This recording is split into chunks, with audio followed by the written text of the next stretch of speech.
Continues in Sydney, Rosehill Gardens. This is for the 2-year-olds, Group 3. Precisely 3 minutes this rain is going to stop, but I don't feel like it is because it's really gets progressively worse. Lizzie, in life, I've always wanted to be you because you've got a damn good life, but today, pictures. Yeah, I don't know how they live there, Richo. But anyway, this is an interesting race with the two behind She's Extreme.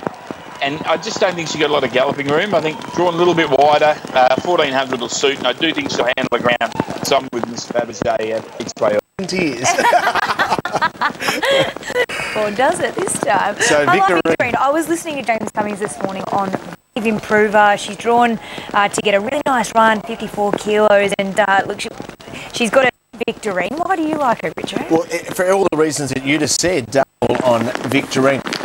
Oh, these scenes are incredible. Visibility so low. Who's the hot horse, Ben?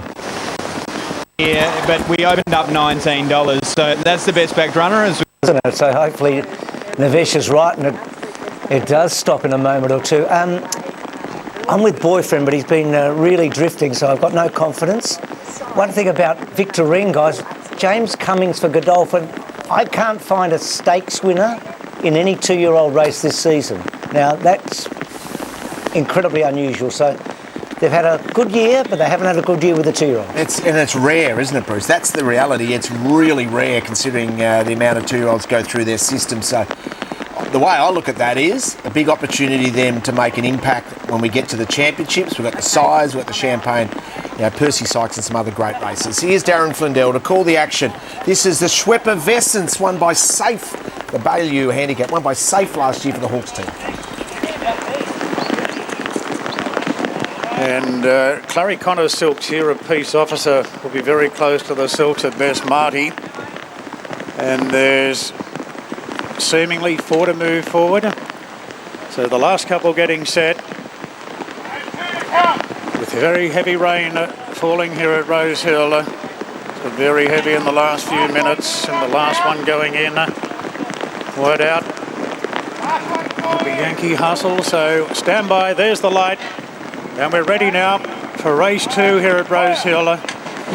It's almost impossible to see these as the gates open, and they're off and racing. Okay, jumping okay was 𝙍𝙗 Marty towards the inside. Victorine is in a fairly prominent position now, rolling forward out wide. El Padrino with the big blue blinkers on, drawn very deep out, and it moves up on the outside of 𝙍𝙗𝙗. And right there, 𝙍𝙗 Marty by the looks of it, and 𝙍𝙗𝙗𝙗's taken a spot down on the fence. Further back to Boyfriend, who looks to be caught a bit deep in the blue jacket on the outside of Yankee Hustle. They're followed further back by Williamsburg in the middle of the road. Moko's about second last. Yankee Hustle also gives away a pretty big start. So it's 𝙍𝙗𝙗 just in front from El Padrino. Then 𝙍𝙗𝙗𝙗 sitting third on the inside of 𝙍𝙗 Marty. Very deep out Boyfriend, not getting through the conditions. It looks like $1's going to ease him out of the race. 𝙍𝙗𝙗 and El Padrino, and they swing with 375 metres to go. El Padrino under plenty of pressure now. 𝙍𝙗𝙗𝙗's making ground, so's Victorine. Coming down the outside is Williamsburg, and making good ground here is Moko. Williamsburg and the white cap from Moko. Stride for stride. Williamsburg and Moko. Williamsburg the inside from Moko, and Williamsburg has beaten Moko. 𝙍𝙗𝙗𝙗 third. Get back to Victorine, then 𝙍𝙗 Marty. Further back to his credit, 𝙍𝙗𝙗, Miss 𝙍𝙗𝙗. Then Yankee Hustle from El Padrino, 𝙍𝙗 Marty, Fun Sunday, Affogato Girl, and Boyfriend was eased out of the race, and he doubtful the meeting would continue itself, but we're told that it won't continue. But it's hard to imagine worse conditions. These 2-year-olds over 1400. This race, by the way, has thrown up horses like Converge, who ran second last year, Montefiore, who ran fourth the year before.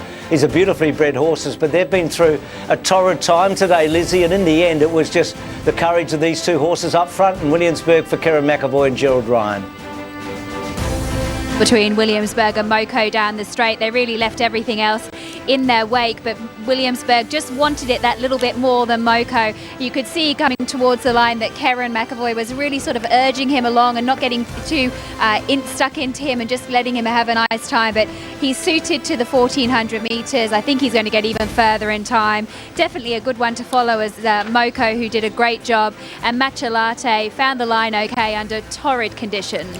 Well, we go back to 2015, and on this day, the Vinery Studs in Williamsburg, $10.80 and $3.40. The Schnitzel kicking in, loving the wet ground and handling it. Moko runs second, 𝙍𝙘 𝙘𝙚 running third. 3:10.16 and a photo there for a fourth. So terrific win to Gerald Ryan and Sterling Alexu.